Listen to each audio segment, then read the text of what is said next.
Jones Can you and wait 1 minute? Shivam. Can you wait 1 minute, Rinal? Yeah, we can. That's not a problem. Good job, Shiva. Put it on loud. It's better to happen now.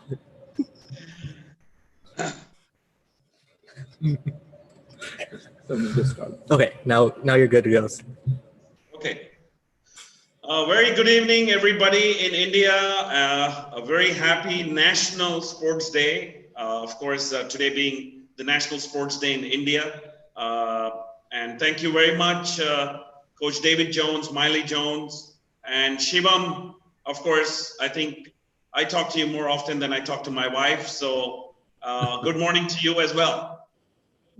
Good morning. Good morning. Good morning, Vinod, and welcome everyone, and happy National Sports Day to everybody in India, and good evening, and welcome to the Strength and Conditioning webinar. We're coming to you live from the Shooting for Success gym here in San Antonio, Texas, and I got with me the shot doctor, Coach DJ, and his daughter, Miley, who can be leading the strength and conditioning drills. This is a great opportunity to be able to see how they work with their players and to improve their strength and conditioning. So just let me do a quick introduction. Coach DJ, I've known for a very long time. He was my basketball coach growing up. He spent 13 years playing professionally overseas in Europe and is the founder and president of the Shooting for Success Basketball Academy here in San Antonio, Texas. And Coach DJ trains with players at the grassroots, college, and professional levels, both, as you know, in shooting and also strength and conditioning. And his daughter, Miley, currently plays for the Vietnam national team, and she has played AAU, high school, and Division I college basketball. And she's been using her time not only to improve her game, but also to train younger kids. So welcome to the program, Coach DJ and Miley. Thank you. It's good to be here. All right. Well, we can be more excited to basically start the session. And I would just like to give the audience a little bit of a brief before we start. First of all, thank you very much, everyone, for joining in to this webinar on the Zoom platform, as well as all you people watching on the different platforms on Facebook and YouTube. We're going to be starting with some strength and conditioning drills, and which will be conducted by Coach David Jones and Miley Jones. And of course, you'll be able to ask some questions as well. And of course, it'll be followed by a session on injury prevention and rehabilitation by Dr. Paul Symes, who is the team physician for the San Antonio Spurs.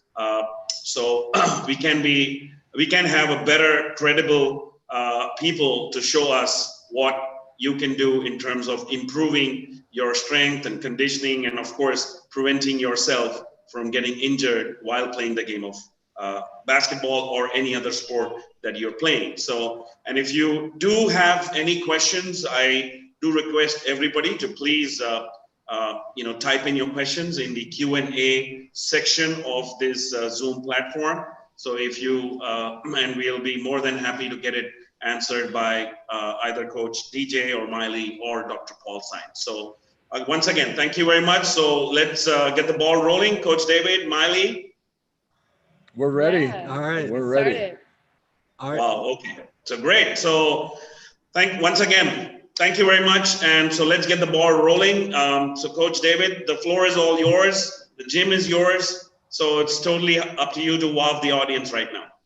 Oh, that's great. That's great. Okay, Shivam, what do you want me to start off with now? All right, Coach. So start off with, let's start with drill number 1, which is going to be warm up.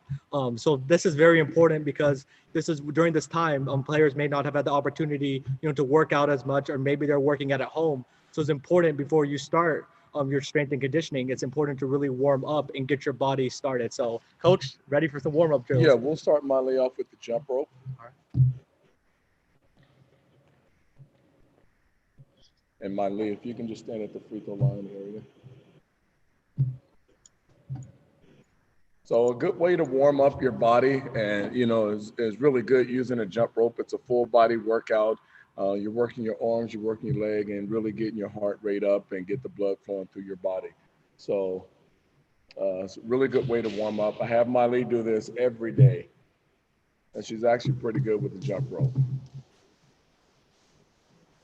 And I'd say for about between 5 and 15 minutes, just jump rope, real nice and easy. Some of you beginners using the jump rope, and so we'll just use beginning jumping just off 2 feet, you know, and that's really easy. You can switch to just one leg, switch to the other leg. Very good. Now both feet. Good. And just same time, nice and easy. And then if you just want to alternate your footwork just one by one, yeah, you can also do that. And now for you more advanced players that are really good, you can really, you know, mix up the footwork, and you can go pretty quick if you want to. It's all up to you. But the most important thing is just working your body for a good warm up. So it's really, the better warm up you get, the more chance you have to prevent injuries with whatever sport you choose to play.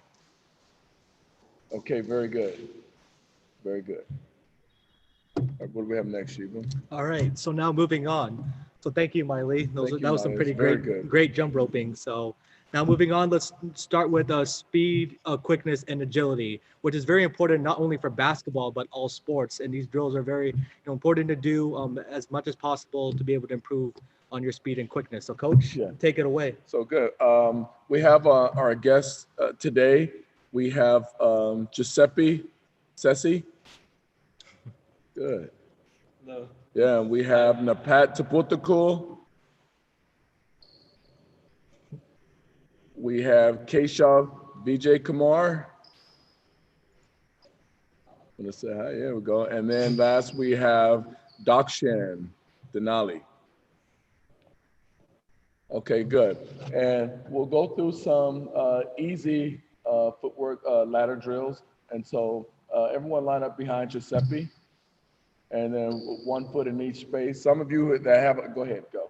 Some of you have a ladder at home. This will be really good. Good. Same thing coming back. Good. And I'll show some of you beginners, if you don't have a ladder at home, some other ways that you can work. Okay, 2 feet in each spot.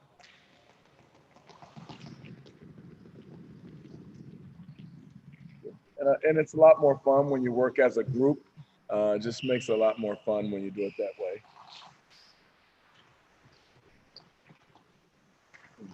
Let's go right foot only, okay? And you don't have to go that fast unless you want to. We'll go right foot only.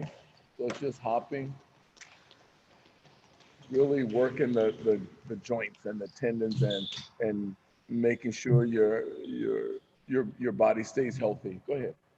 Same thing coming back.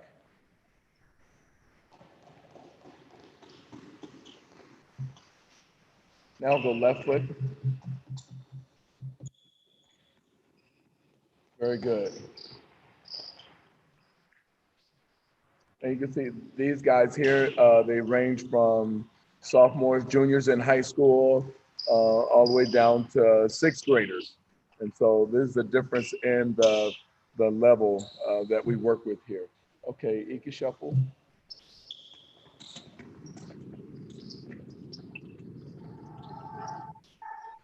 Very good. Good. Now, coming back, I want you to go even faster for the advanced players. As fast as you can. Use your arm. Good. And this is really working on your quickness and agility moves here. Okay. Good. Okay. Thank you, guys. All right, very great drills. So coach is wondering, so when you train the kids, you're training with shooting, and then also strength and like quickness. So how often do you have the kids do these ladder drills? These are every day. Okay. These are every day. And so real quickly, I want to have the guys come back, but real quickly, we want to show for the people that don't have a ladder at home. And so just use the white volleyball line. Okay. Go towards your right, lead off with your right foot. And so you can draw a line at home. You can use a line that you see in your driveway or in your backyard or whatever, and you can still work on these movements. Same thing coming back. You can still work on these same moves without a ladder. You don't necessarily need a ladder. Ladder is just, it gives you extra. It's just extra. That's all it is. Coach David, Yes. What about like really young players, like who are like maybe 7 years old or 8 years old? How, I mean, is this difficult for them to kind of get this drill, or even they will be able to kind of do it? That's a very good question. And, here we start from the grassroots, and we like to work kids that are interested in basketball. And so we have Spencer Anderson. Can you come out, please? And Spencer, I want you to stand right here in between Shiva and myself. How old are you? 8, no, 9. 8, no, 9. Okay. Okay, well, you just turned 9. Okay. And so I want you guys to go through the ladder again, and I want you to use Spencer. And so, Spencer, I want you to follow them. And so now we can show our viewers, at any level, you can still work from high school all the way down to 9-year-olds. Very good. Same thing coming back. Like I said, the drills, they don't have to be difficult. They just have to have drills where they can start to, work on their foot speed. Right foot only.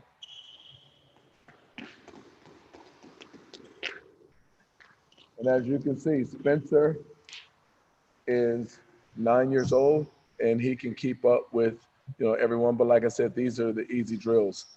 Same thing coming back.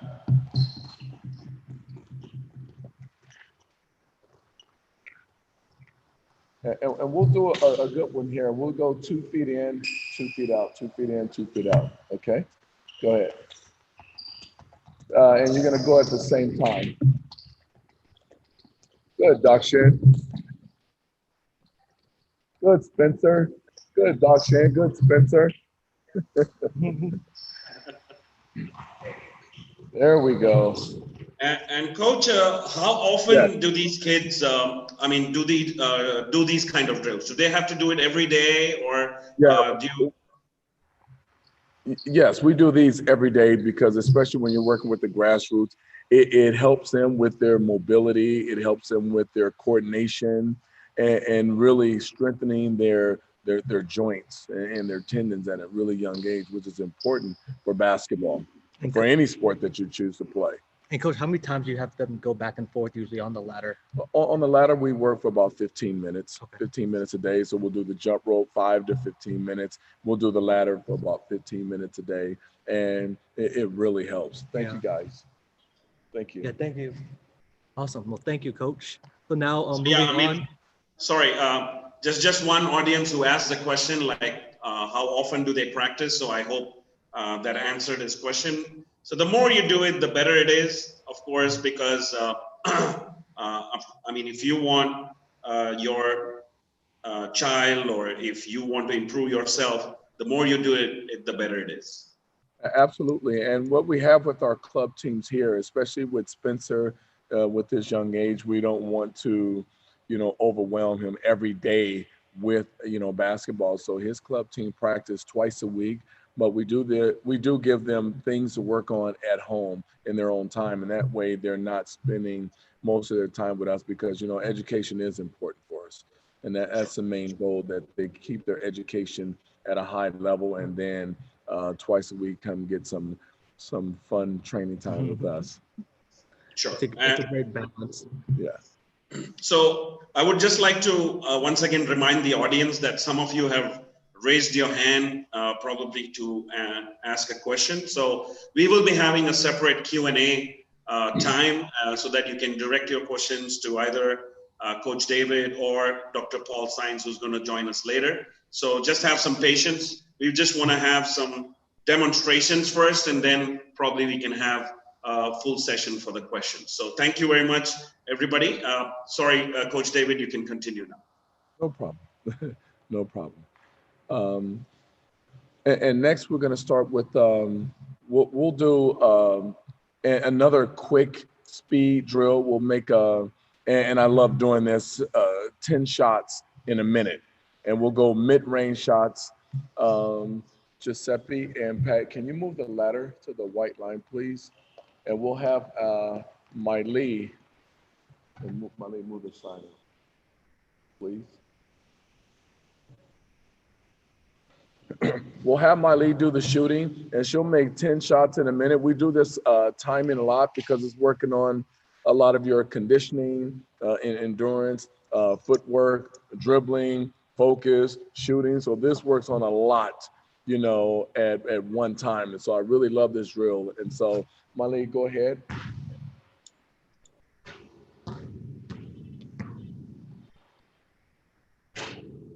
You have to make 10 shots in a minute. And so as you see, there's no wasted movement. I mean, she's getting the ball, she's setting her feet, she's shooting, she's dribbling out, she turns, 1, 2, pull up. Very good.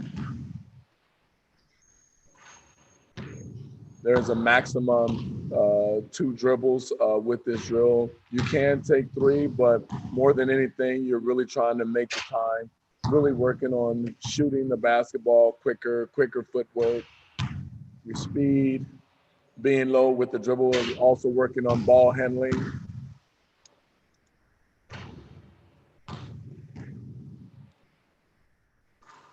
Good, okay, very good. And as you can see, that's under a minute, and you take a breather, and shoot free throws. Normally I have her shoot free throws, and then we'll go again, and then we start to go out to, long 2-point shots, and then 3-point shots.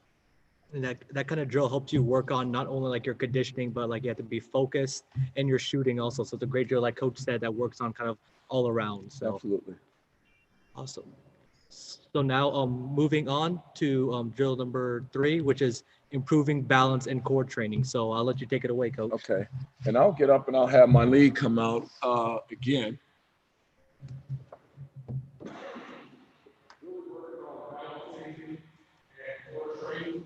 Especially for a lot of you beginners at home, and even more advanced. So I'll have my lead balance on 1 foot. I'll start passing her ball at different angles, so she can keep her balance. It's also working on your core. Okay, same thing. Balance.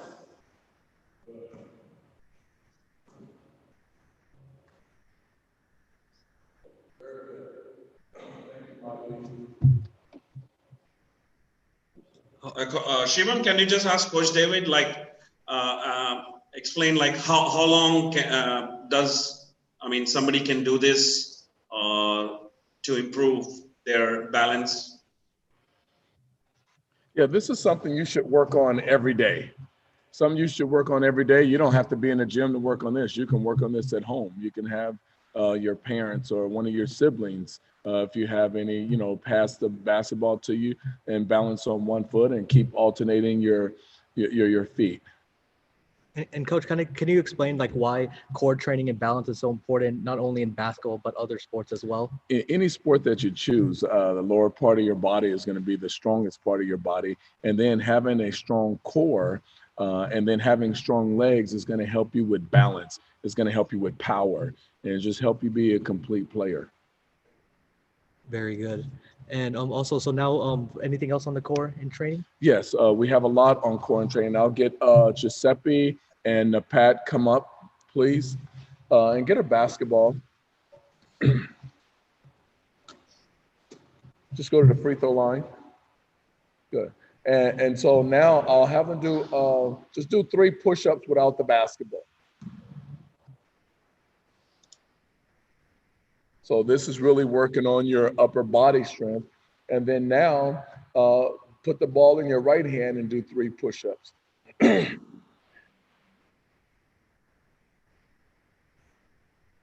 Left hand, 3 push-ups. Very good. And now working more with your core, I want you to put 2 hands on the basketball and just balance yourself up and keep your body straight. Yeah, and this is another balance and core training workout. And like I said, you can do this at home. Everyone can do this at home. You want to hold it maybe 30 seconds for you beginners and then a minute for you more advanced players. Okay, guys, good. Thank you. And how many sets do you usually have them do? And they said hold them. Normally just 5 sets. Okay. And normally we do more push-ups and then 5 sets. And so and then another strength drill, we'll have my lead come up with the medicine ball.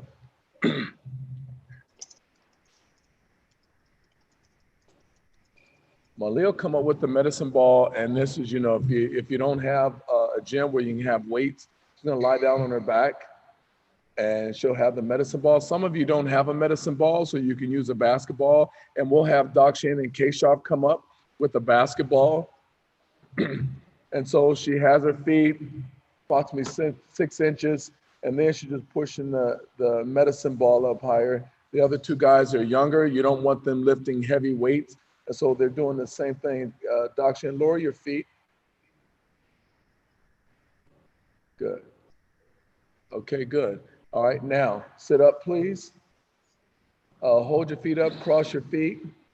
And then you're just tapping the ball from side to side on the floor, nice and easy. Another core training, strength training, and really working your arms and your core. And this is something that everyone can do. Okay, good, very good. Thank you.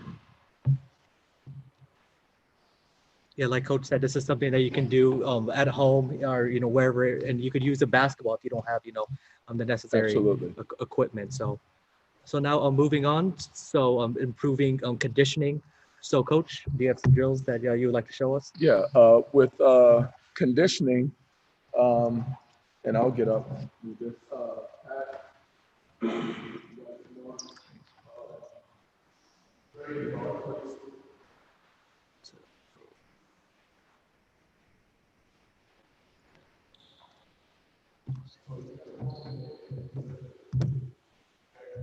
So now,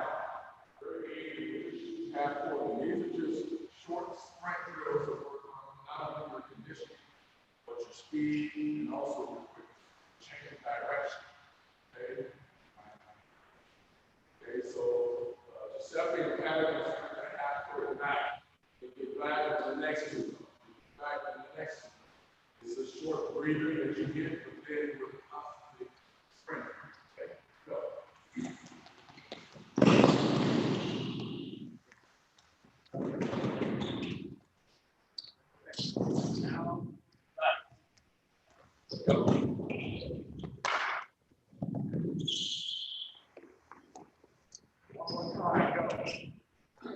We're doing this consistently over and over again. Go.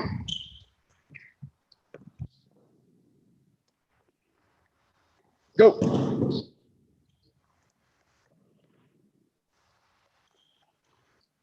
Okay, and as you see, they start to breathe a little bit harder. So, we're getting a really good workout. And now to keep have them be able to change direction quicker and work more on their speed and their quickness, we'll have them go even shorter because we're working on quickness. So you just go to the free throw line and back. Go.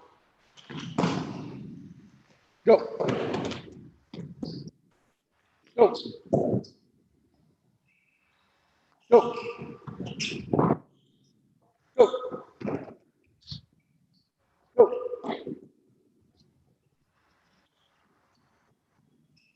Thank you, guys.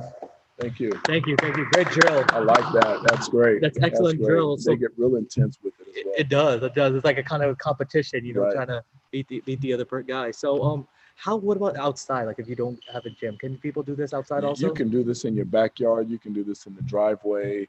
You can do this anywhere. You don't have to be in the gym to do these type of drills. Mm-hmm. Excellent. Coach, there's a question from one of the audience, Israel Fernando. He mentions that especially kids under the age of 10, sometimes they play multiple sports. So they have less time for basketball or specific basketball drills. So, is there any advice that you can give in terms of how can they manage basketball sessions and strength and conditioning sessions in terms of if they only practice like 2 or 3 times a week? Yeah, time management is everything. And so you're playing multiple sports, which we have a couple of players that, play multiple sports. And so you have to manage your time. On certain days, you're going to do basketball. On certain days, you're going to do football. On certain days, you're going to do soccer. On certain days, you're going to do cricket, and so it's just time management and still making sure that you keep your education at a high level. Excuse me. And like, how do you manage, like, if they play multiple sports, like, how do you manage like your drills, like not trying to wear them out? Well, you want to do these simple drills that strengthen your joints and your tendons, and making sure that your endurance stay up. And so these type of drills that we've shown here are really good. And maybe you don't spend 15 minutes with it; you spend 10 minutes with each drill to get warmed up and making sure your body stays strong. Yeah, very good. So now, what about off-season training, Coach? What is kind of your philosophy and what is your focus on the off-season with your players? Oh, wow. Yeah, off season is actually, and all of the players that play for me, and even me as a professional, the most important part of the season is the off season. So, with the weight training and with a lot of the conditioning and with a lot of the athletic ability, the speed, the quickness, you really want to work with that in the off season, perfecting your shot, getting better at footwork. You really want to do this in the off season. That's where you're at your highest as a player and improving your game. And each year you come back for a new season, you want to be better than the previous season with all of your mechanics. Yeah, and the most amount of work does occur in the off season.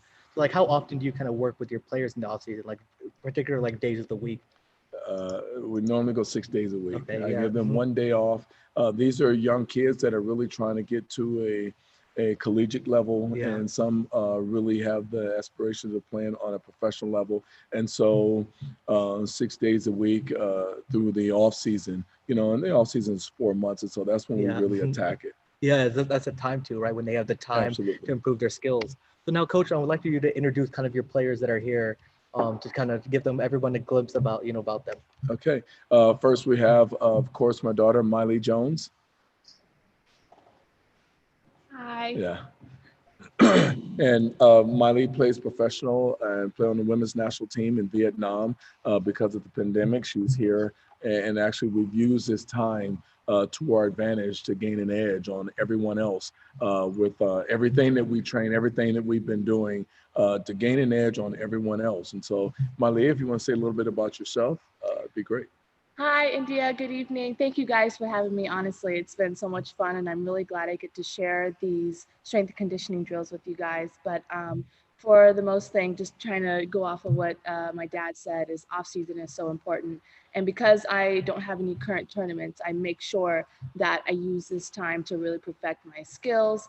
Any improvements that I need to do, I really get in the gym and perfect that. And of course, making sure my shot is more consistent. So making sure that I always work on these strength and conditioning drills and basketball drills to really perfect my game. Thank you. Okay. Giuseppe, please. Hi, everyone. Giuseppe Sessi, he's a sophomore in high school. Yes, sir. Plays multiple sports, and so managing his time is very crucial for him because not only does he play multiple sports, but he plays at a high level at these multiple sports. So, with the education and with football and with track and field and with basketball, there's almost no time for yourself to relax and do whatever you want to because of the talent that he has. And who knows which direction he'll go in the future, but he's one of the kids that we have that has that opportunity. Okay, anything? Playing multiple sports, there's a time crunch all the time, but I be sure to, get my basketball drills in when I have football practice or track. I always be sure to get at least like my ball handling because, if I spend too much time away from the game, I kind of get a little rusty and I start to become a little inconsistent. But, if you really want it, it's yours. You just got to work for it. So. Thank you, Sid. Thank you. And when he's slack on the basketball court, then I'm not happy. Okay, next we have Napat Taputuku. And Pat is currently a junior in high school. Main focus is education. and probably will go to a Ivy League school, and actually now plays with the Thai junior national team. So Pat, a little bit about yourself. So my name is Pat Chapotapun, and I started playing basketball in 5th grade when I went to DJ's camp, and I started improving my skills there. I try to come to the gym every day to work on my shooting and just help other people. Very good. Thank you, Pat. Mhm. And we have Keshav.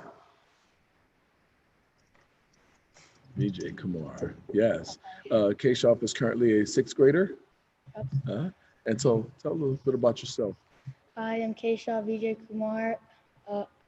I'm in 6th grade right now. I started playing basketball around 3 years ago when I was in 4th grade. And I come in here to the gym almost every day to work on my game, and there's no stopping myself from basketball. Thank you. And next we have Dakshin. Okay, Dakshin is currently a 6th grader. Yeah. So tell us a little bit more about yourself, the viewers. Hi, I'm Dakshin. I'm 11 and I'm in 6th grade. Started playing with DJ at around 3rd grade and try to come here every day and no days off. All right, very good. They know me well. All right, thank you, Okay, Coach. thank It's you. great to see kind of an insight of your players, and they're very talented and very, have a great work ethic. So it's a great program that Thank you. that you have here. Thank So you. These kids work really hard. They work Yeah. really hard. I can We have a tell. lot of demands here on development, Yeah, and especially from the grassroots. So there's not a lot of time to goof off. We'll give them that goof off time that they spend at home when they, measure their time out. But when they come here, it's about working and developing and getting better. and establishing that work ethic and discipline from a young age, I think, is very important. Absolutely, because then what they really start to understand is no matter what you do in life, you're always going to be shooting for success, and you're going to learn a great work ethic, by being in the basketball program here. Yes. Yeah. So, Vinod, any last questions about as we're wrapping up the drill portion of the program? No. I've told a lot of people that we'll anyway going to have the specific Q&A section. So most of the questions I think I'll direct to Coach David during that time. Okay, cool. So now moving on, we're going to be introducing a Spurs physician, Dr. Sines, to the program. So thank you, Coach DJ, Thank you. and we'll see you soon.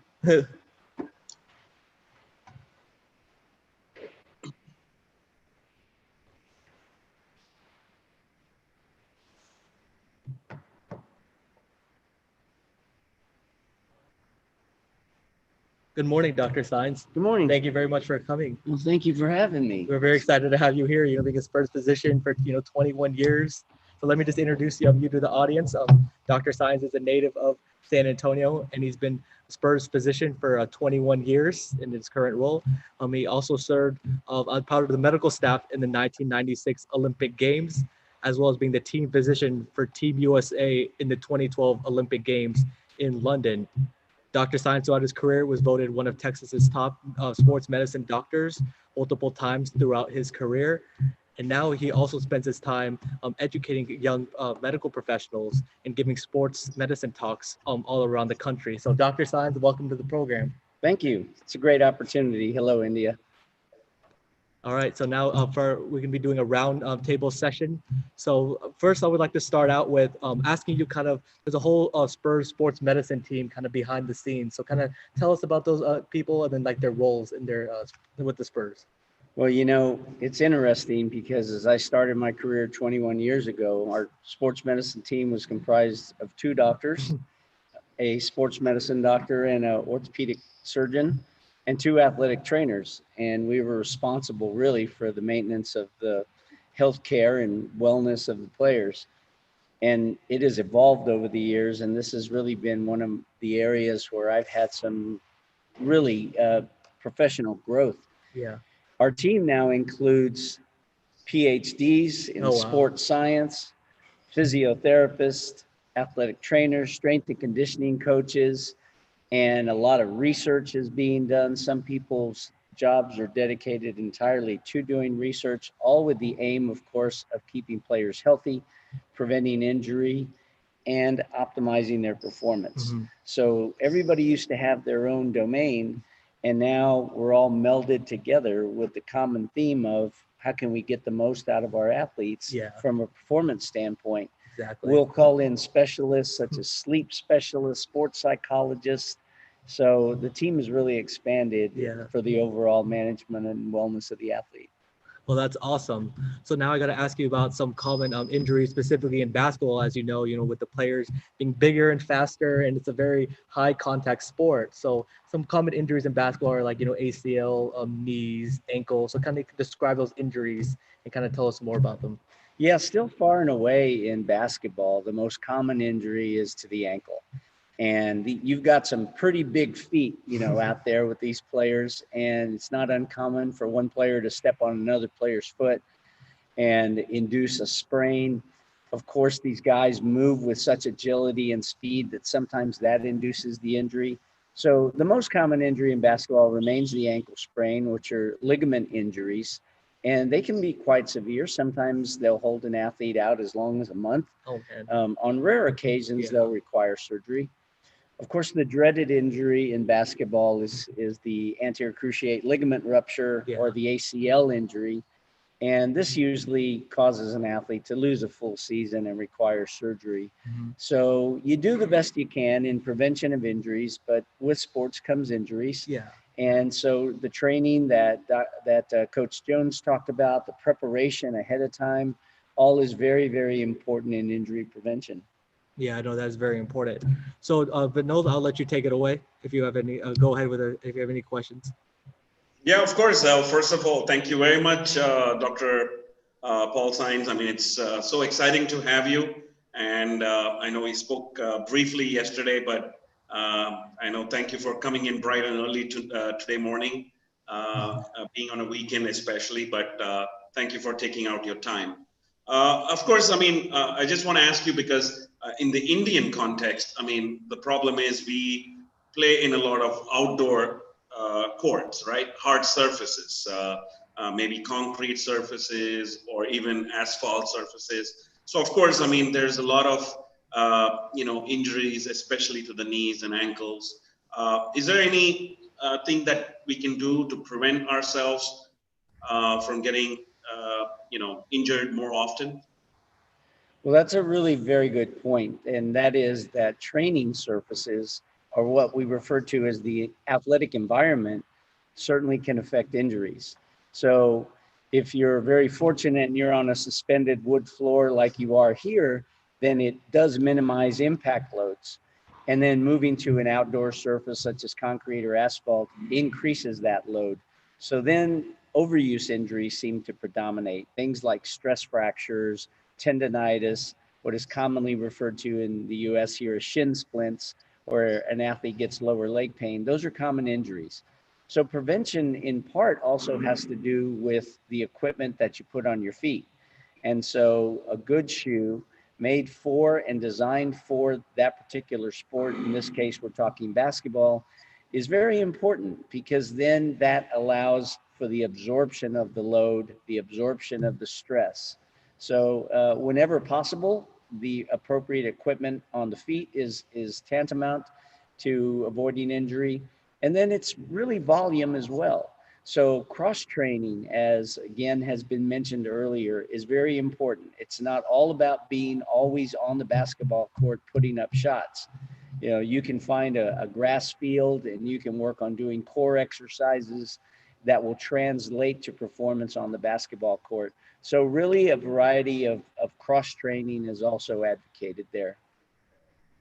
Thank you so much. I mean, that really helps because in India, I mean, I would say 95% of like the players, right from the grassroots level to, in a lot of cases, even professional level, have to kind of, work on outdoor surfaces because we don't have indoor gyms that are accessible to the normal public. So yeah, that really helps. And another question was, one from the audience is, can a meniscus tear be, cured without any surgery?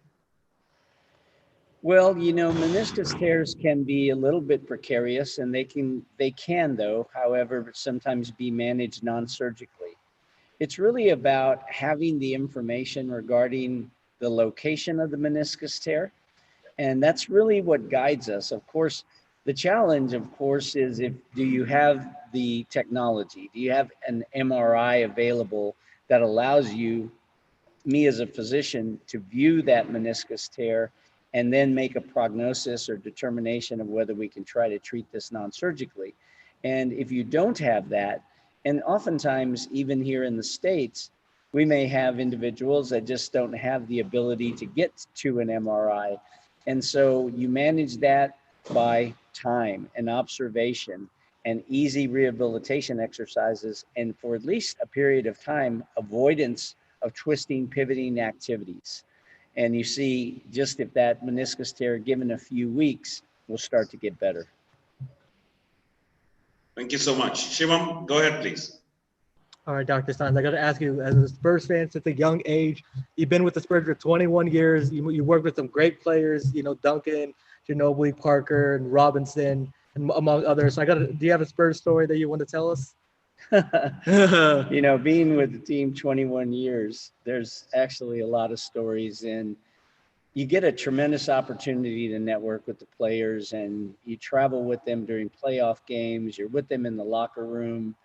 Tim Duncan, for example, always wanted a joke before a playoff game. So we'd be asking our friends for good jokes and all of that. But my very first year with the team, we were in the playoffs, and my partner, Dr. Schmidt, was evaluating Avery Johnson.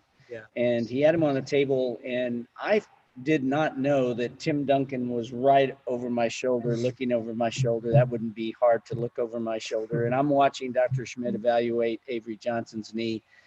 And it's pregame. I'm wearing a suit, and I step back in a pair of dress shoes, and Tim Duncan is barefooted, and I step right on his foot right before a playoff game. And, he hopped around a little bit, and I thought, wow, this is going to be a pretty short career as a Spurs team doctor, if I broke his toe. But I think Timmy bailed me out, and he went for 20 and 20 that night, and so I got to stay on, and it turned out to be a pretty good thing. Another evening, we were in the gym in New Orleans, and we were getting ready for a playoff game. And Manu Ginobili was stretching, and he was using a sports cord. Yeah. And he was just doing it nonchalantly, and the handle just flipped back off his foot and hit him on his nail, on his thumb, and it fractured his nail. And it was quite painful. I mean, very, very painful. Yeah. It took us 7 to beat New Orleans, and we lost that game that night, and Manu was quite hampered. And I'd never really had to deal with this kind of injury. It was on his shooting hand, and it was really quite painful. And so this is when possibly I came up with one of my best thoughts in sports medicine. I said, who can we get to help with this injury? And of course, here in the United States, women like their nails to look very pretty, and they often go and see nail technicians. And I thought, that's who we need. We need my wife's nail technician. And so I contacted that individual, and sure enough, she was able to fabricate a nail to go over his fractured nail. And it looked monstrous. It wasn't anything to be proud of, but it got the job done. And during the playoff game, we were playing the Lakers, and Manu was at half court with Kobe Bryant. And Kobe looked down and saw this thing that we built up over his nail and said, "Oh my God, what did you do?" And anyway, it turned out that we won that series, and Manu did quite well. So it was some quick thinking on my part. Oh man, it all worked out at the end, but that's hilarious. Yeah. And Manu Ginobili is a legend. So now moving on, I got to ask you about the diagnosis approach. So when the player has an injury, no matter what it is, what is kind of that diagnosis approach that you look at in healing that injury? Well, again, I mentioned really the depth of our sports medicine team. The athletic trainers on the team are with the team on a day-to-day basis. Whenever an athlete is in the gym, an athletic trainer is in the gym. So they serve really as the eyes and ears of, and first point of contact for an injured athlete, the eyes and ears of the team physician. So we're in daily contact with our athletic trainers. So the athletic trainer typically will do an initial assessment. And if it's a relatively minor injury, they really just confer with us about it and their plan of care. And the team may be on the road or what have you.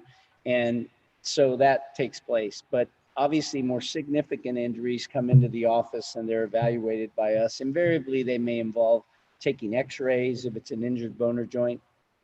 And of course, with professional athletes, the resources are pretty limitless. And so MRI and studies like that, whatever it takes really to make the most accurate diagnosis. And I think in reality that professional athletes are treated really a step above the general public. Yeah. As I'm seeing patients in my office, I really don't think an MRI is necessary on that moment. Yeah.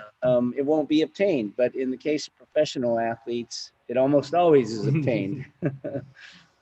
Yeah. So now, Vinod, I'll let you ask a question if you. Yeah, I think most people on the panel are asking, like, how do you prevent, an ACL injury? Because as we were discussing, it's kind of the most common injuries in basketball. Well, there was a time when it was believed that ACL injuries were not preventable. And if they were going to happen, they were going to happen. And they can't all be prevented, but you saw those drills that were being demonstrated out there, particularly balance drills, particularly drills that will keep the entire lower chain and core strong, optimally fit. And really, that is our best method of prevention.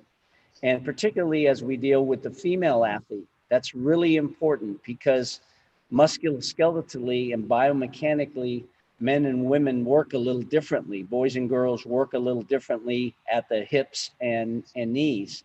And so balance drills are essential. The development of the gluteal muscles, for example, for stabilization is just as important as trying to stabilize and strengthen the quads and hamstrings.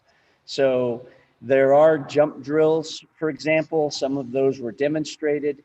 And that's really right now the best method of ACL prevention is learning good fundamental jumping and landing mechanics.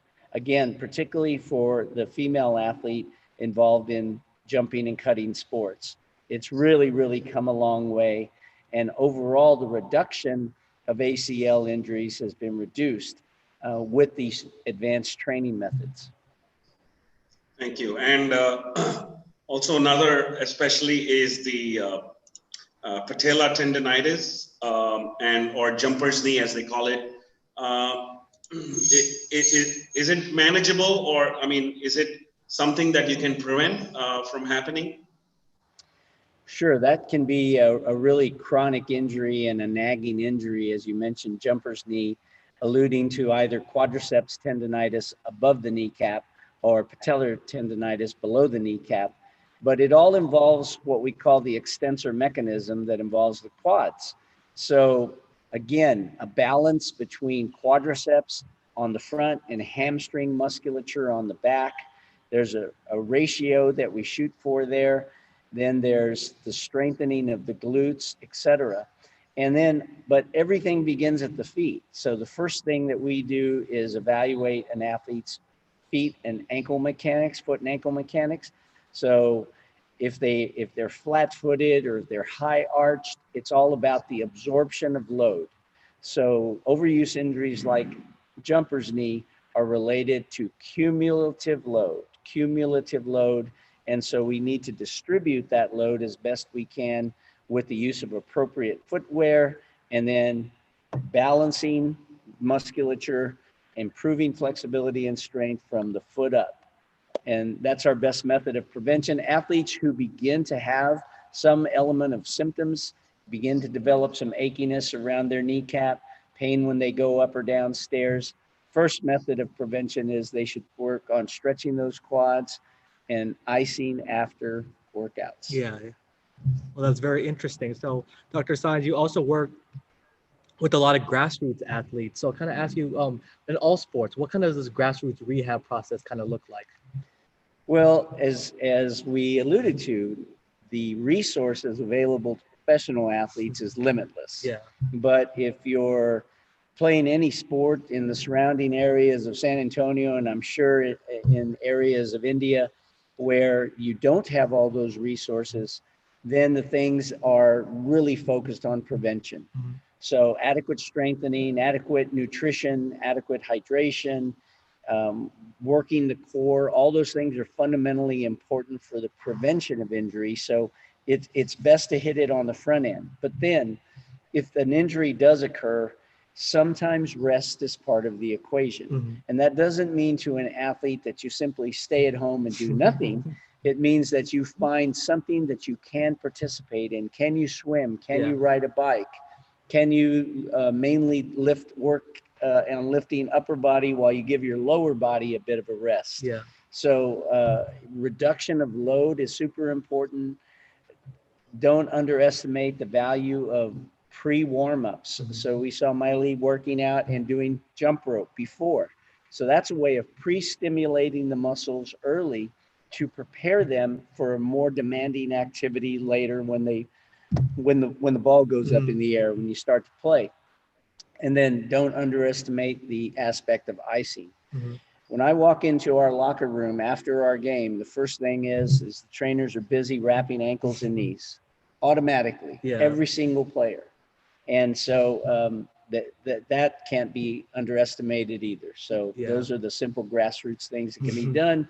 There's stretchy elastic bands and things like that are low maintenance, low cost. You don't have to have a weight room. In this pandemic, my workouts have been mostly with stretch bands. So because I can't get to my gym. Yeah. Awesome. So now I Thank gotta you. ask you. So a big part of being an athlete is like diet and hydration and rest. So kind of explain kind of the fundamentals of that and why those elements are so important. Well, Vinod mentioned, for example, the work outdoors. And if you have to be cognizant of the ambient temperatures, and we're supposed to have a 105-degree day here in San Antonio today. And so working out at the appropriate time of the day. So in my drive in here this morning at 8 o'clock in the morning, I saw people getting their workouts in early in the morning. That makes much more sense than going out there at 3 o'clock in the afternoon today. It's the hottest. And so think about just being smart. Take ample supplies of water with you. Water is still the number one way to keep the body cool. And so adequate amounts of hydration are essential. When we talk about diet for exercises, athletes, because they burn so many calories, have to be in tune to providing their bodies the fuel. Of course, complex carbohydrates are excellent sources, fruits and vegetables, but an athlete also needs protein, and protein is really emphasized post-workout. So athletes will load on carbohydrates pre-event or pre-competition. Pastas, whole grain breads, cereals, fruits and vegetables make excellent pre-game meals. And post-game, when they've had a lot of muscle breakdown, which is a natural course of exercise, then that's where proteins become essential. Supplementation with protein shakes is great, but this is when chicken, fish, and even limited amounts of beef are very essential. So, athletes are like regular people too, and they like delving away. They like to get to fast food once in a while, especially some of our younger athletes. So we really have to emphasize to them that they really eat to compete. That's a slogan I like to use, so that they get smarter about their dietary selections. There's websites out there. The Gatorade Sports Science Institute has websites that allow an athlete to do some really good meal planning. Yeah.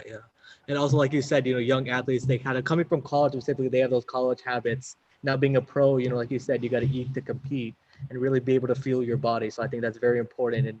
And like you said, hydration also, you got to be adequately hydrated if you want your body to perform at the highest level.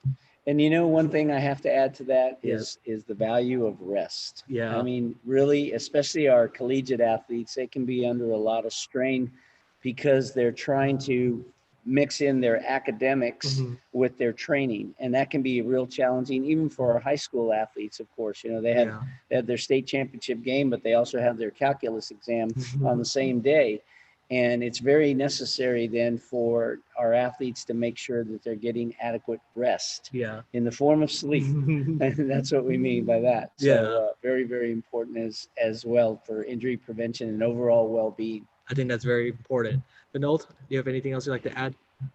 Yeah, especially, I mean, when we were playing, in our younger days, and we used to, our coaches always used to tell us, drink less water during practice. I don't know why, because of course, at that time, I mean, Indian coaches would always like, hey, just take a sip of water, or, I mean, don't drink too much water. Or is there like, a specific quantity of water or something? I know it depends on individual body type in terms of how much you perspire, what's the temperature, if it's humid, all those kind of things. But what would your suggestion be in terms of in a normal hot 105-degree day?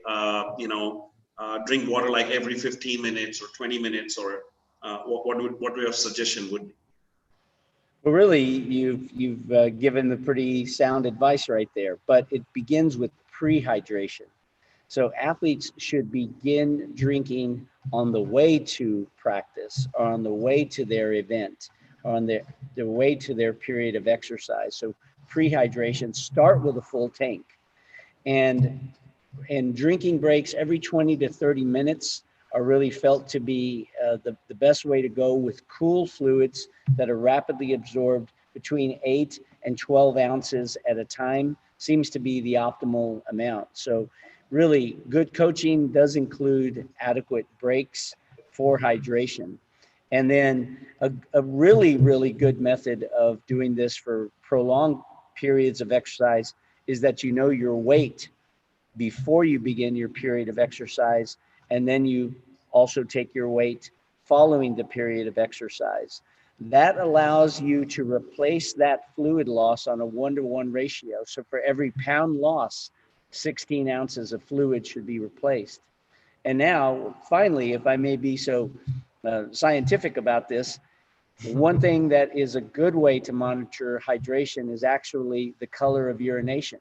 Okay, so an athlete wants to be able to urinate clear, and the more concentrated or darker the urine, it's an indication then that they are underhydrated, and the urine becomes very concentrated. So really, that is a good scientific marker. We have urine color charts in our college athletic training rooms so that athletes know to look for that specifically. Yeah, that's a great insight there. Thank you so much. And so, I know, a lot of players nowadays wear a lot of compression, uniforms, like underneath their, jerseys and stuff, in their arms and their legs and stuff. Does that really help, or is it just for style? I probably have to answer that a little bit of both.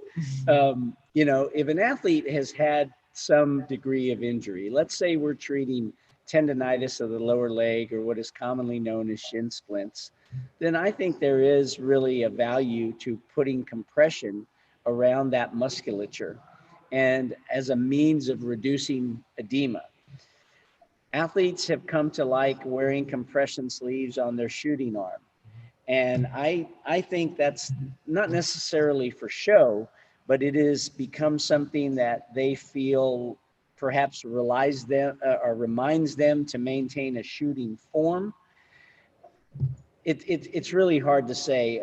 There are some injuries, certainly, if I'm treating a strained quadricep or a strained hamstring, we oftentimes will use a compression type thing. But you see athletes coming out in full length tights, and the thought process, at least, is that compressive load returns blood quickly back to the heart to be reoxygenated and back out to our exercising muscles. So that's the theory.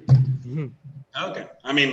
Yeah, because I know, a lot of youngsters, especially watching on TV, they watch all these NBA stars wearing, pretty much like an Eskimo suit, and you always feel like, hey, why are they wearing, all these kind of compression suits? So, but this gives a little bit of insight in terms of, why they do it. So so at least we can probably inspire some of these players to say, hey, this is just not for style. Well, and one final thought on that is, especially when exercising outdoors, your body, those pores need to be open so that you can evaporate and dissipate the heat that your body is generating. So I certainly would not recommend that everybody sleeves up before they go play outdoors. Thank you so much. And just a very, coming back to your experience with the Spurs, what would you say has been the most interesting injury, or in terms of the most difficult injury that you had to face as a Spurs physician? Well, being the sports medicine specialist on the team, that means that not only do I get to take care of the bone and joint problems, the strains and sprains, but I'm also involved in really the day-to-day care of the athlete. And so when I see them when they're sick, and I guess I will tell you this, and it's harsh reality, but this pandemic has really caused us to be so prepared, and we had to develop the testing strategies for our players. And like other NBA teams, we had players get ill as well. And so managing a player with a disease process that is largely unknown on how to manage it, there is no vaccination. This has been a real challenge. And all the team physicians in the NBA were involved with the strategies that are being employed in Orlando in what's referred to as the bubble, with all the testing that is being done. Yeah. This has largely been one of the biggest challenges of my career. Yeah. There was an athlete that we had once upon a time, and in his jersey hangs up in the rafters, Sean Elliott. Maybe a few of you still remember Sean Elliott. Sean Elliott had advanced kidney disease and required a transplant after his playing days were over. In fact, we'd won the '99 championship against the Knicks, and 2 weeks after that championship, he had a kidney transplant. 2 weeks after the championship. His numbers from a kidney function standpoint were just really off the wall. And I was frankly scared that something tragic could happen to him right down the stretch as we were going through the playoffs. And he persevered, and he kept me a little nervous, but I was doing my very best to manage a very delicate situation at that time, along with his kidney specialist who were guiding me through this. But yeah, those have been some times, but the times with this team and 5 NBA championships and players like David Robinson and Tim Duncan, Manu Ginobili, Tony Parker, and so many other great players that I have formed so many friendships with. We still send Christmas cards to each other, and if I happen to see them at an All-Star game or something like that, it's hugs and embraces and handshakes and old stories. So it's been a tremendous ride, and I have to pinch myself every day to believe that I actually had a career like I've had so far. Yeah, and you had to deal with, you've seen kind of everything in your career, like you said, with the coronavirus, but then like all the different injuries. So I got to ask you, so, the bubble just started, but then with the Spurs, when they were allowed to come back and practice at the facility, how was that kind of process like of easing the players back in? Because they must have had maybe some minor injuries, because some of them kind of had a chance to work out and some of them didn't, during this pandemic. So kind of how was that process like?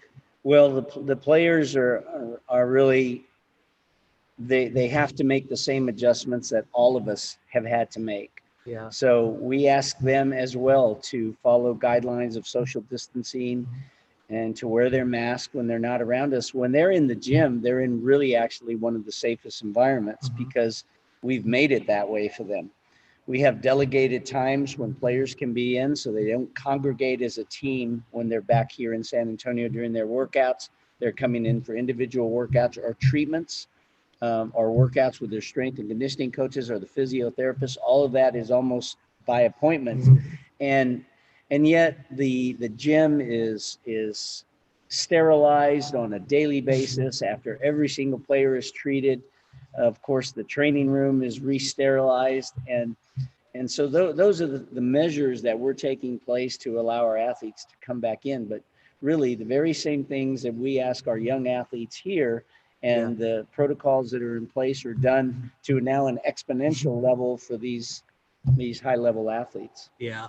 And a lot of athletes like to get taped, before games. So kind of, does that really help? And like kind of explain that process, because I've always, as a fan, you always seen like the behind the scenes of them getting taped, especially during the Jordan documentary you saw. So I was just kind of wondering about that, Dr. Steins. Well, I think that athletes for years and years have relied on athletic taping, especially in prevention of ankle injuries. That's the most frequent joint that is taped pregame. There have been studies that have compared actually taping compared to bracing. So lace-up ankle braces are out there, and I really advocate that all the young athletes begin to use lace-up ankle braces. Professional athletes may say that they don't feel as comfortable, but the reality about taping an ankle with athletic tape is that within about 15 minutes of play, it's loosened. Okay. Yeah. And the same can be said with an ankle brace, but it sure is easier to reach over and relace it up than it is to go back in the locker room and be retaped. So there, again, it might be just personal preference that a lot of athletes would choose athletic taping as opposed to bracing, but bracing is a good means of prevention, and I really believe young athletes should try that and as a means of prevention of ankle sprains. Again, the most common injury in basketball. No, it definitely is. That's what injury you see the most when you watch, either all levels, grassroots, college, and NBA. Absolutely. So, Vinod, I know, just to, a little bit move away from the monotony of injury and stuff, I'm going to share your video about that Manu Ginobili story. So, it's just so interesting. So just give me a few minutes.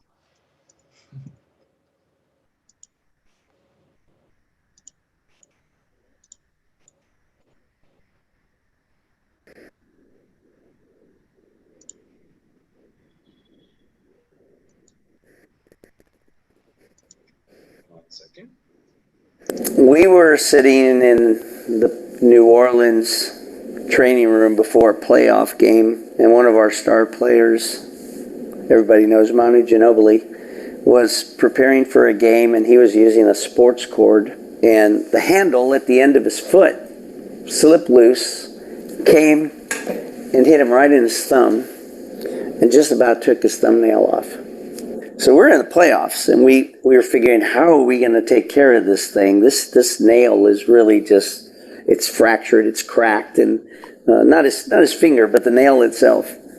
And I think I had one of my just smartest moments in sports medicine as a sports doctor on who could help us take care of that nail. And I thought, I think we need my wife's nail tech, And so what we did is we put a fake nail over his nail, and it worked. It worked. It turned out to be a natural splint, and allowed him to play with very little discomfort. So that was probably my shining moment.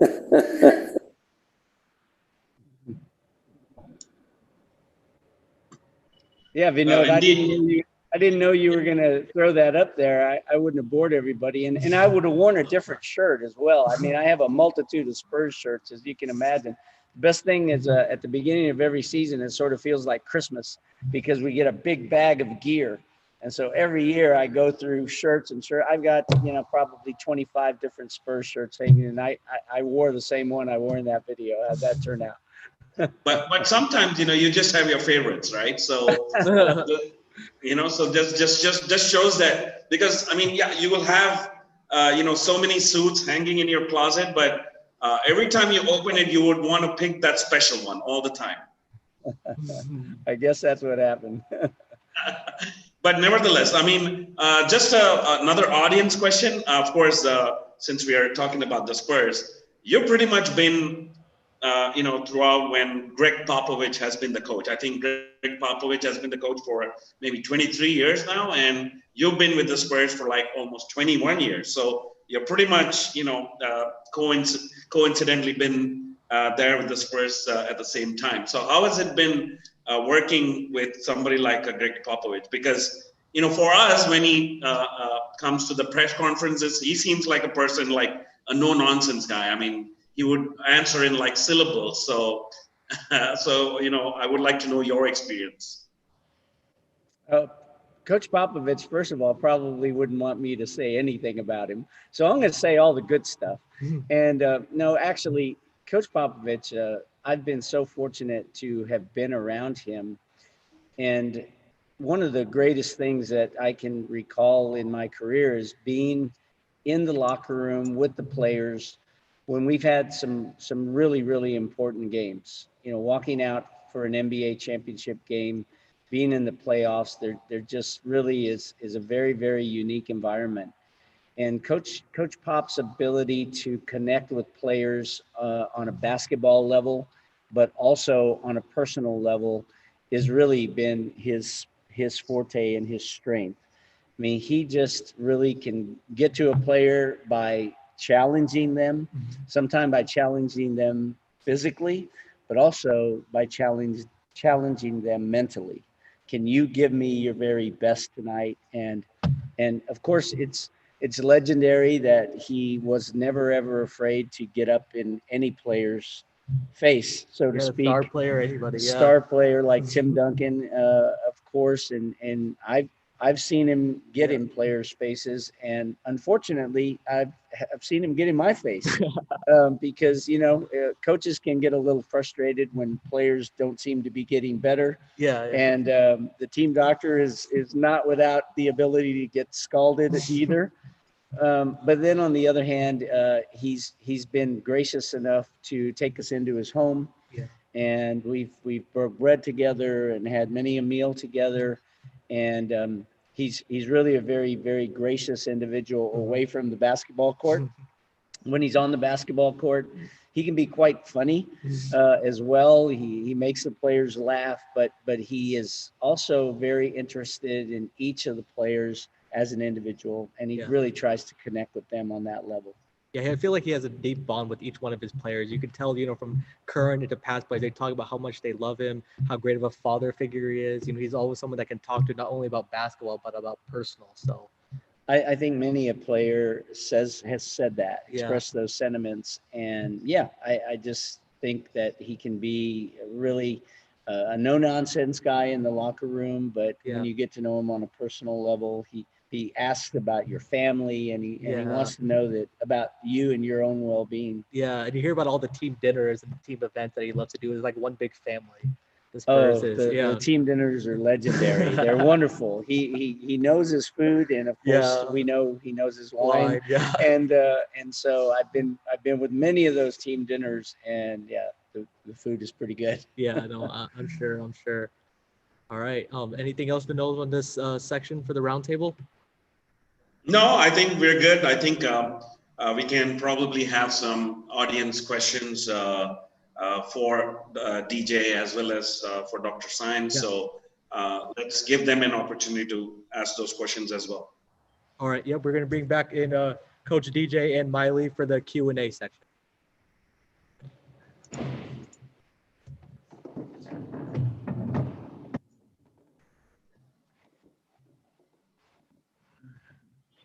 Hey, everybody, we're back.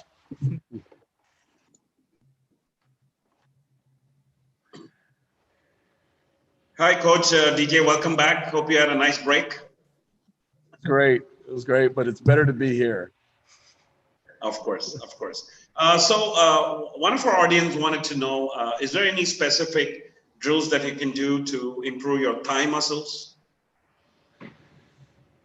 Thigh muscles. I think with the stretching, the bands, the quick footwork with the ladder, or if you don't have a ladder, if you have the lines at home, just increasing those, the speed, the quickness with the short movements versus the long movements. And would you recommend like those kind of things be worked out more during the off season rather than during the in season? Because of course the in season is more dynamic. Right. The off season is where you're going to improve everything. If you don't use that off season time to improve every aspect of your game, your muscles, then trying to do it during the course of the season is really going to throw off your time and your momentum. And when you have team concepts, things you need to be working on to make the team better, I don't think it's the right way to train. So the off season is where you need to put in all of your work. And that's the most important part of the season is the off season. Yeah, for sure. Sure. Just to get a sense, Miley, I know you worked with the D1, college, and now you're of course playing for Vietnam. But how's the D1 experience in terms of strength and conditioning? Because a lot of colleges spend a lot of money in terms of getting the players absolutely conditioned for the entire season. So just if you can relate your experience, that'd be very nice. Right. I mean, Youngstown in Chicago, strength and conditioning was very important. You know, preseason, we're constantly on the track, we're in the weight room. And then when we're in season, that's where we focus more on our basketball skill set, plays, you know, teamwork, everything. And so I remember my freshman year, we would spend a good 30 minutes on just stretching, you know, static stretching, dynamic stretching to make sure that our muscles are really warmed up to really prevent from, you know, small injuries, you know, like Dr. Science said, you know, shin splints, tendonitis, you know, I think the biggest one was muscle cramps. But, you know, making sure we drink water before and after practice. And of course, during our stretching, you know, that was really important. And then when we get in season, you know, we're probably cutting down stretching to maybe 20 minutes, you know, still, you know, really going in depth of stretching, but then we're more focused on, you know, our basketball teamwork and everything. Yeah. So I have a question for Dr. Science. So I got to ask you kind of the difference between like drinks like Gatorade that have a lot of electrolytes versus kind of like water. Well, the thought process there is that for short periods of exercise, water is the ideal replacement drink. So if you're going to be exercising an hour or less, water is adequate. For more prolonged exercise, let's just say distance runners, for example, you know, the more volume of sweat there is, then we know that sweat contains electrolytes. So there can be electrolyte loss. So at that point, an electrolyte drink is advocated. So for longer periods of exercise. But let's face it, it also comes down to taste. Mm-hmm. We want our athletes to hydrate. Yeah. And so there's absolutely no problem with them hydrating if they prefer something that's got a little flavor to it. Mm-hmm. And so that's fine. That's absolutely fine for an athlete to do their hydration with Gatorade if they prefer. And there's athletes during the course of an NBA basketball game that drink water throughout, and there's others that may drink water and Gatorade. Yeah. And some of them like a mixture. They like it diluted. So again, as long as the fluids are really going in, but water's an excellent source. Just the more extended time, you may want to add sugar and electrolytes. Yeah. Thank you. What kind of, exercises or rehabilitation process can you recommend for a back injury? Oh, I'm telling you, back injuries can be devastating to an athlete. And anybody who's ever had back pain knows that. So really you want to, again, injuries, really the best way to approach them is prevention.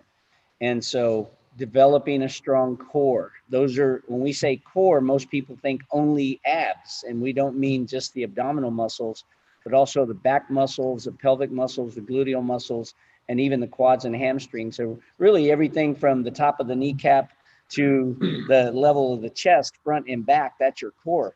So strengthening the core, again, is best means of prevention. Once you've had a back injury, it really takes being on the floor and doing simple exercises initially, things like pulling one single knee to chest, double knees to chest, knees side to side, and then eventually progressing to building bridges, lifting the bottom up off the floor, doing simple things that we call pelvic tilts. Of course, everything's on the internet these days, and you can find low back flexibility exercises on the internet, but eventually you go back to a little more advanced exercises. You start doing crunches, you start doing planks, you start doing some localized and specific back exercises there. So that's the best way to approach a back injury.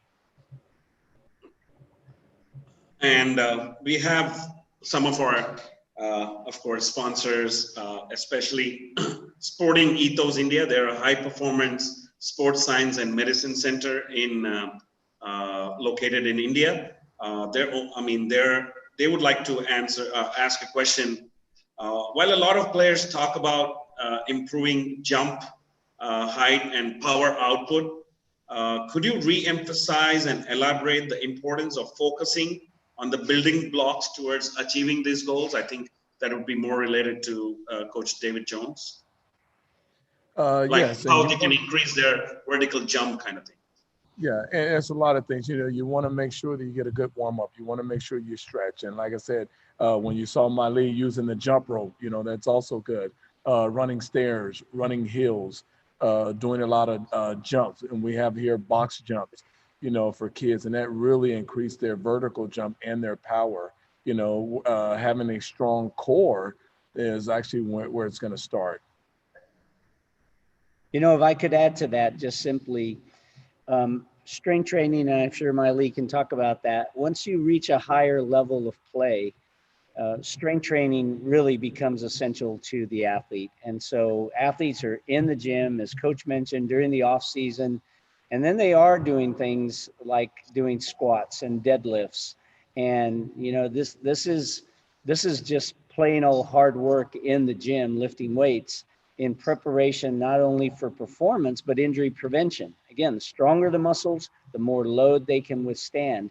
And athletes, particularly basketball players, run the fine line of not wanting to be bulky. They want to be flexible and they want to be lithe. And that makes perfect sense. So a lot of functional lifting becomes more important than, say, the football lineman who does a lot of real super heavy lifting to get bulk and mass. An athlete like a basketball player walks that fine line of wanting to be ultimately as strong as they can, but also as fluid and mobile as they can be. Yeah, absolutely. Thank you, both of you. Thank you very much. We have another question from Raul Hirani, who is the founder and the SNC coach at SpeedX Strength. To what do you attribute the recent rise in ACL injuries? What protocol do you follow in order to get an athlete back to sport post an ACL tear? Well, there's really a lot of emphasis on jump mechanics. So our strength and conditioning coaches really are pretty high level coaches. And so they study an athlete. There's a lot of videography that goes into this. So we're watching athletes land. And again, not every single athlete has the resources of the professional athlete, but there are actually testing labs where you can put LED monitors and do motion analysis, and we can watch and see if there's a dominant side compared to the other. And most of us do have a dominant side compared to the other, but the method is to try and achieve balance between one side and the other. And so that's really the focus of ACL prevention is jump mechanics, landing mechanics. And again, at the higher levels, you see force plate analysis being done. That's the high-tech sports science stuff that brings that information to the table, where you get baselines. And then post-injury, what you strive for is going back and achieving those baselines that were established before injury. So it's a long road back from an ACL injury. The surgery is I guess I don't want to call it the easy part of it, but it's the athlete that does the work post surgery that really gets them back in the best frame to return to their highest level of performance once again. Thank you. We have one audience who would like to ask the question live. His name is James Joel.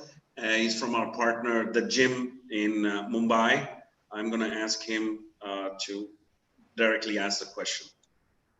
Joe, please go ahead. I have given you access to, yeah. First of all, Dr. Paul, thank you so much. I have like 5 pages of notes here from all that you said throughout the call.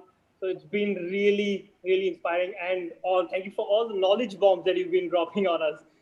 My question to you is, we've been hearing the term load management a lot. And I'm sure before it became a popular term, you guys were already toying with the idea or playing around with load management. But you guys have it down to an exact science. You all put out the numbers. X player has 12 minutes of play. Another player has 22 minutes of play. How do you land up on that exact number, or is there a slight art form to it as well? If you could just elaborate on probably the history of load management and the current way how you go about it. About 5 years ago, maybe just a few more than that, we began to incorporate sports scientists as part of our sports medicine team. And really what we were looking for from those is trying to get a true precise metric that could be utilized so that we could understand just what type of load our athlete was absorbing. There's just the concept of internal and external loads. External loads are the loads applied to an athlete when they run and they jump and they lift weights. And then the internal load is how is that reflected on the body? And that simple parameters, things like heart rate, body fat, those are manifestations of that. But it has become so much more sophisticated than that, that is an hour discussion unto itself, to be honest with you. But our sports scientists are typically PhD level individuals, and they put together on the basis of game by game, 5-game spans, 15-game spans, how does this player to relate to other players that play the same position, because we know that smalls and bigs have different metrics. How do we relate to the rest of the league in the number of minutes played? And when we break down an interval, we break down intervals when a player runs between 7 and 10 miles an hour, or when they go between 10 and 14 miles an hour.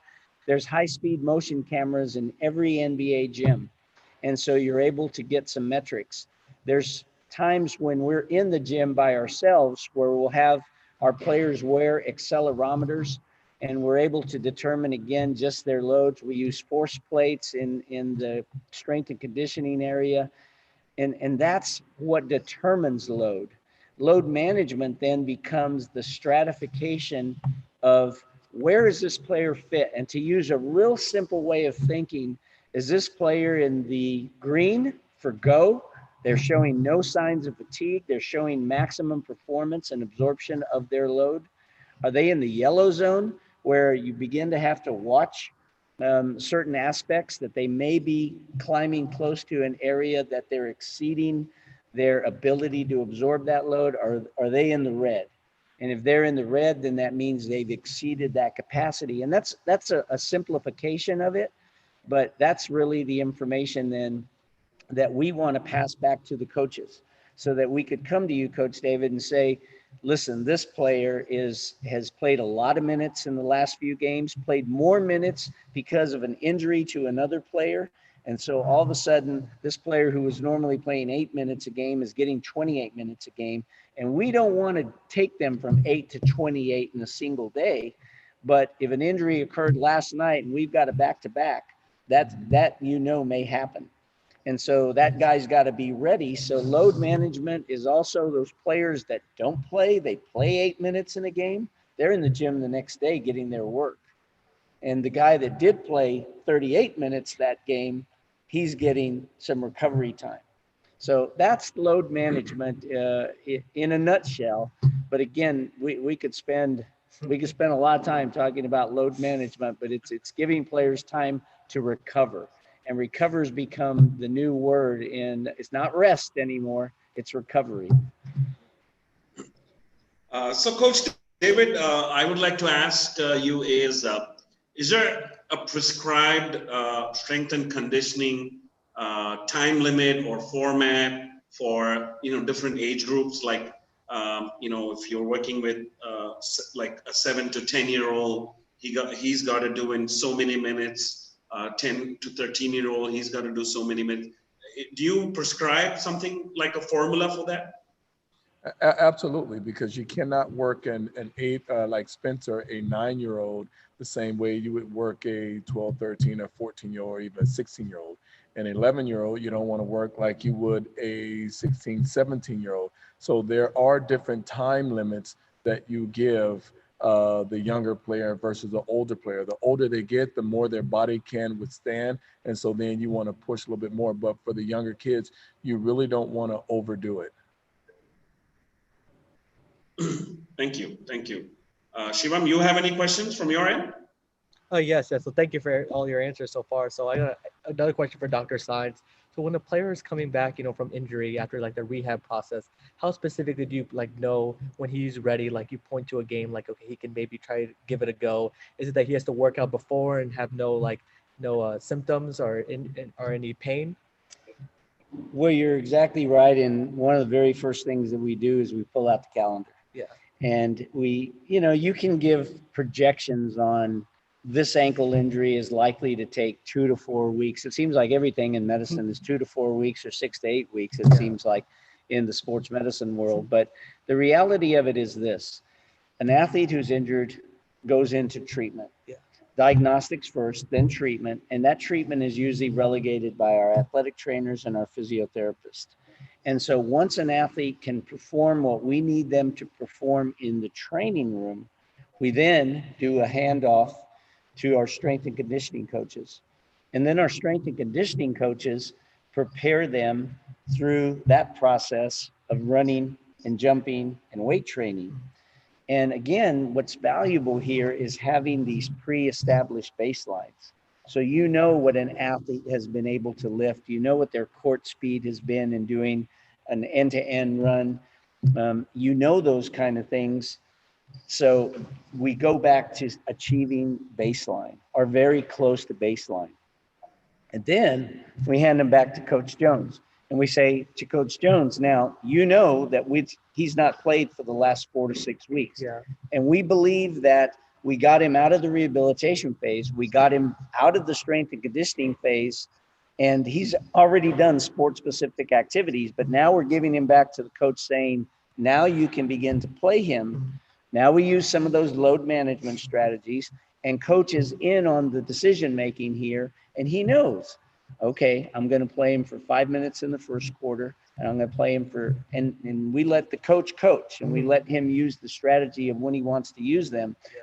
But we're all working as a team. And so now the sports medicine team gives the information to the coaching staff, and then the coaching staff participates in that athlete's progression back to more and more minutes and hopefully back to full performance. Right. Thank you. And Coach, so when you having a player coming back from injury, how do you kind of manage your load? Like you don't want to start them out coming out fast and playing a lot of minutes. So how does that process look like to determine how many minutes he plays? And a lot of it has to do with rhythm.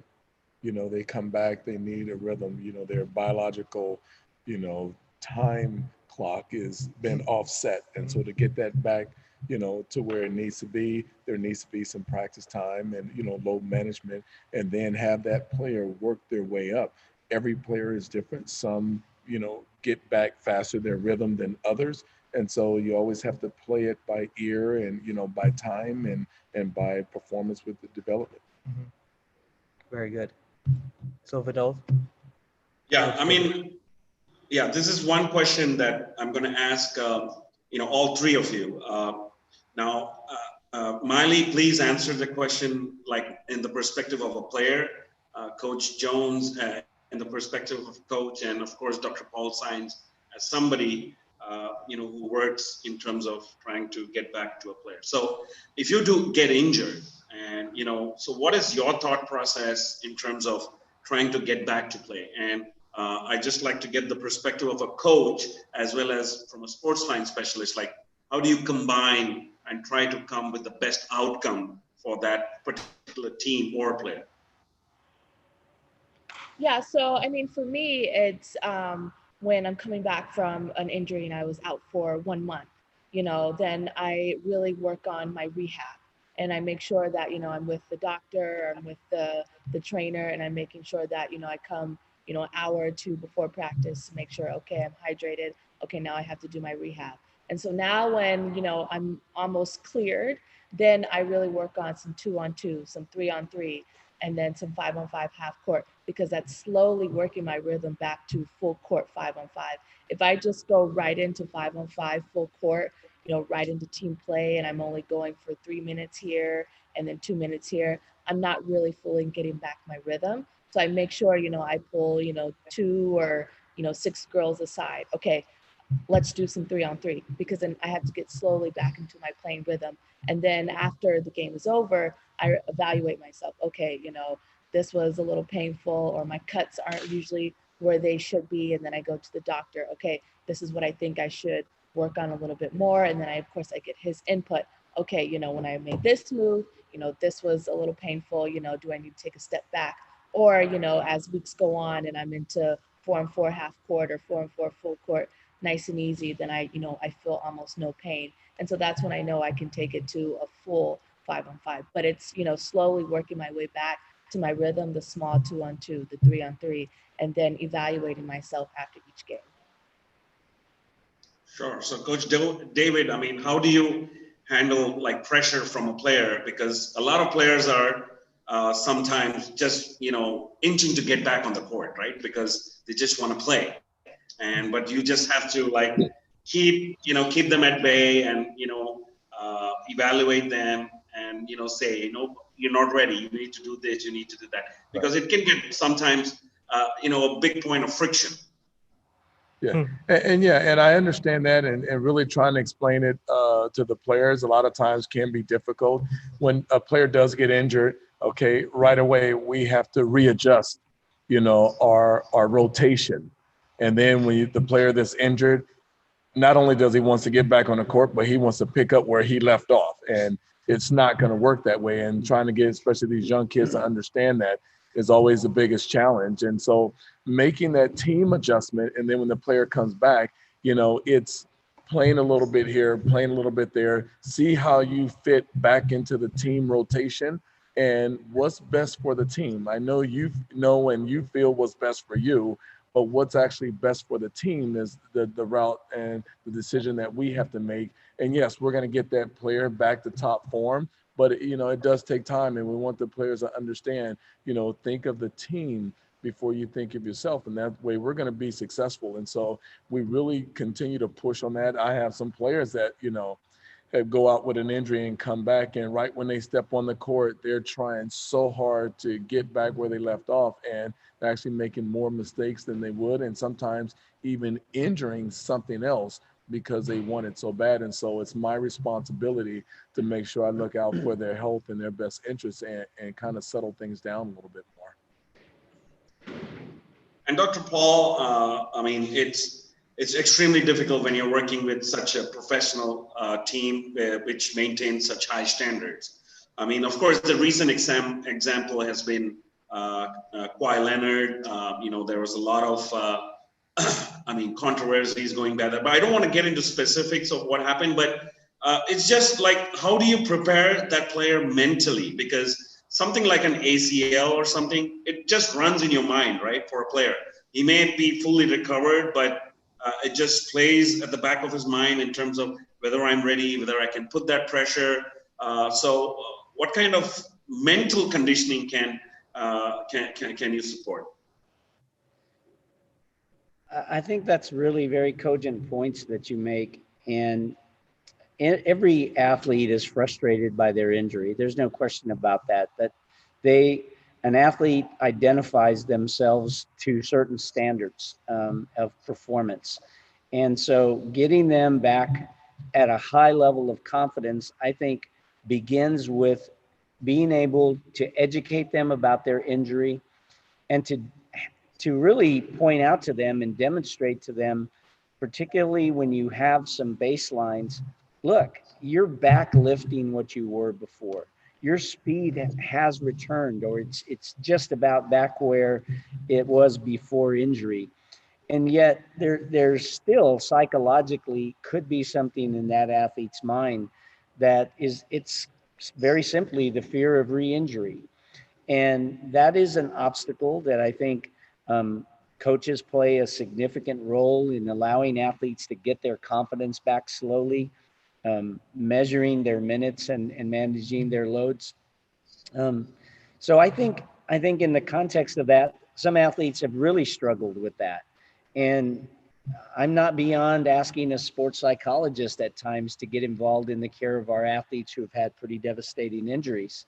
An Achilles tendon rupture, again, that's one of those that an athlete just, they're so fearful of that happening again. And so sometimes it's another professional that can help that athlete get over that hump. It's not always going to be the team doctor that's going to be able to do that on their own, but athletes are pretty special individuals in that they're very determined, they're very goal oriented, and many an athlete will take an injury as another challenge and say, I'm going to prove to myself, and that's the first person they need to prove it to. I'm going to prove to myself that I can do this. And then feedback from the athlete. Athletes want to play. Athletes want to play. And so the best trust that can be developed between a team physician and the athlete is really tantamount to success. So as Meili said, so they can come back and say, I don't feel right when I cut to my right. And that gives us information then that the strength coaches, that the physical therapists, that everybody involved can work on to get that athlete back out feeling confident, performing well. Yeah, I got a question for Coach. So, when the athlete comes back from an injury, like you said, they may want to rush back because if they lose, they want to get their starting spot back. But how do you allow them to play freely and not kind of think about that injury? Because if you think about injuries, then more injuries will happen. So how do you let them just take their mind off of it and just play the game and do their normal thing without thinking about getting re-injured? I manage their time and see what's and in their performance. You can kind of see what's going on in their mind and how they want to play, and if what they were able to do before that they can't do now, and certain cuts or certain moves that they like to make. You'll know if you really have the heart to protect that player. You'll really know where they are, and helping them get through it is you just manage their time and you shorten their performance on the court, because if you give them too many minutes, you have a greater chance of something happening. Yeah, no, that's true. Well, thank you for your answer. You're welcome. Yeah. Time-wise, I mean, we can answer a few more questions. Is that okay? Or, how does it go? So I think we'll just take probably 2 or 3 more questions and then, wrap this session. Sure. And I would like to ask if anyone can ask questions to one of the kids. If anyone have a question for one of the kids, and I'd like to hear their perspective. Sure. No problem. So we have Anjani who wants to ask a question. So I'm going to allow her. Anjani, please go ahead.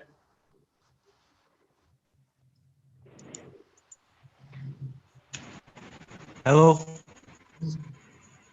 Yeah, please go ahead. I mean, you can ask Hello, a question everyone. too. Yeah. Hello, everyone. My name is Samar Pratap. I'm from India. Actually, I want to ask our body wants the protein that we get muscles for our body. The So are you protein is asking whether athletes should go on a protein-rich diet in order to build muscles? Yeah. Okay, I mean, I don't know. I mean, Dr. Sainz, I think you would be in a better position. Does that really help, or a balanced diet is more important? Well, a balanced diet is really important. Again, athletes need to have the fuel to engage in exercise, and that's where carbohydrates are ready source of fuel. But naturally, weight training, running, jumping activities, there is muscle breakdown. That's a natural physiologic thing for athletes, even at the highest level, will have muscle breakdown. And so that's where protein replenishment is necessary. But protein comes from foods as well. So eating fish and chicken and eating nice quantities of meats is all acceptable ways of replenishing protein. A lot of our young athletes probably enjoy a protein shake from time to time, and that's absolutely acceptable. It's a good way of replenishing those muscle groups that have been depleted by protein to some degree. And then there's protein bars, etc. So it is absolutely a normal component and should be a vital component of every athlete's diet. Sure. Okay, one more question from Ibrahim Bakshi. He is, I think, 13 years old.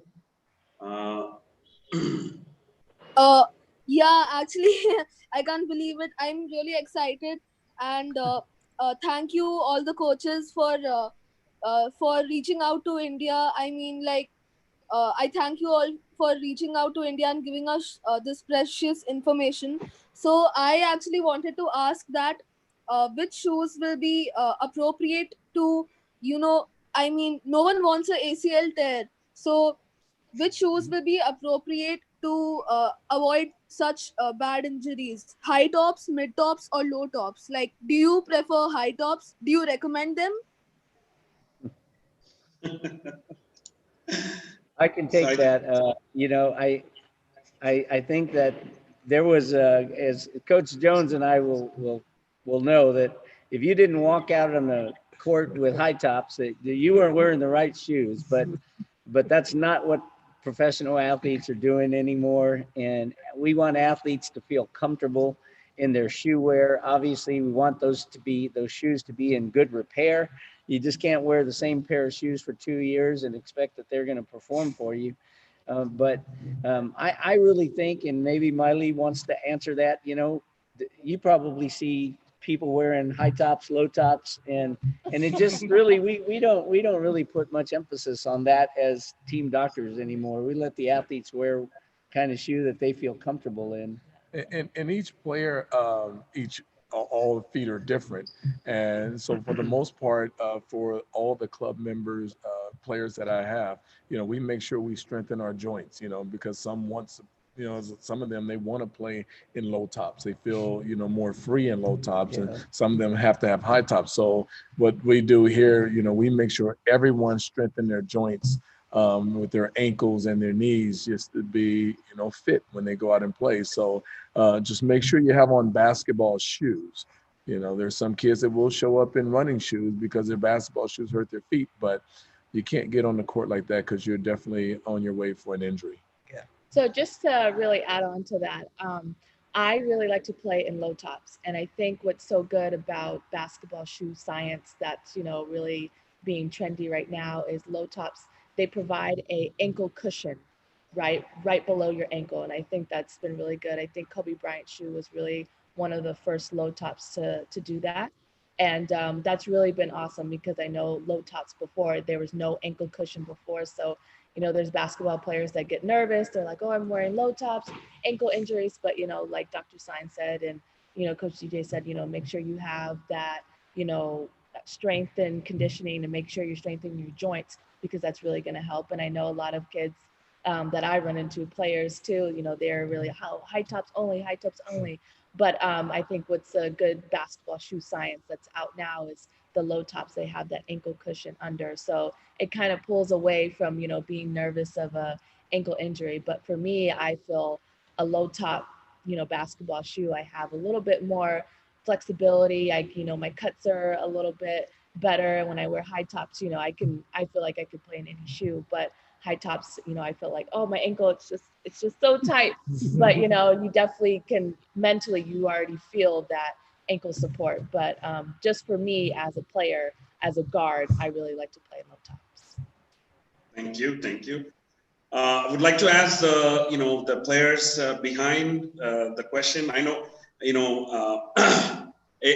in India, we're still going through our lockdown. I mean, still things haven't really opened up. I know, most of the things have opened up in the US, but I mean, how did y'all keep yourself active? How did you guys keep yourself, fit, or what did you guys do at home so that if you can say some of the things, maybe the players here and the coaches here can also recommend some of those things for the players here.